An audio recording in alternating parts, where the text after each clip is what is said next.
Victoria Chen had built her empire from nothing, and at 42 she was worth $3 billion. But tonight, dressed in worn jeans and a faded jacket, she looked like any other person struggling to get by. The disguise was deliberate. She'd learned long ago that you only see the truth about people when they don't know who you're watching.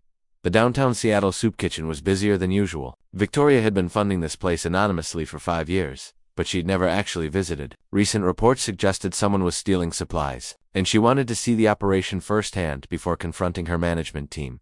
She stood in line with dozens of others, her designer watch replaced with a cheap plastic one, her usual confident posture deliberately slouched. Nobody gave her a second glance.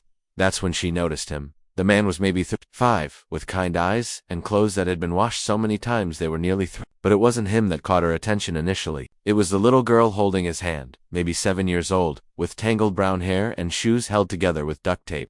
"Daddy, I'm really hungry," the girl whispered. "I know, sweetheart. Just a few more minutes," the man replied, his voice gentle despite the exhaustion written across his face. Victoria watched as they moved through the line. The man, whose name tag read David, took a tray of food for himself and his daughter. But when they sat down, Victoria noticed something that made her pause.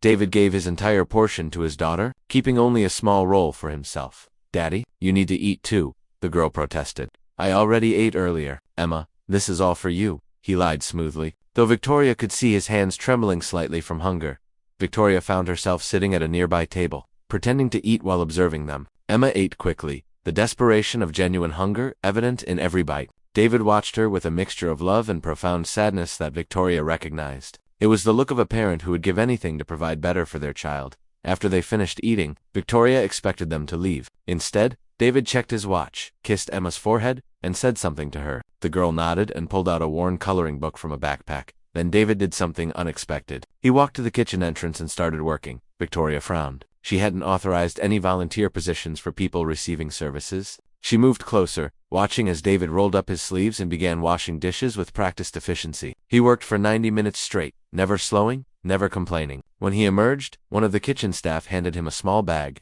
"Thanks again, David," the worker said. "Same time tomorrow. Wouldn't miss it," David replied, taking the bag back to Emma. Victoria's curiosity intensified. She followed them as they left the soup kitchen, maintaining a careful distance. The evening air was cold, and she watched as David wrapped his only jacket around Emma's shoulders despite his own shivering. They walked 6 blocks to Morrison Park, a small green space that had seen better days. Victoria's heart sank as she realized where they were heading. Under the bridge, barely visible in the shadows, was a makeshift camp. Cardboard boxes arranged carefully, covered with plastic sheeting, a home that was anything but. But David didn't stop at the camp. Instead, he and Emma walked to a bench where an elderly homeless woman sat, wrapped in newspapers.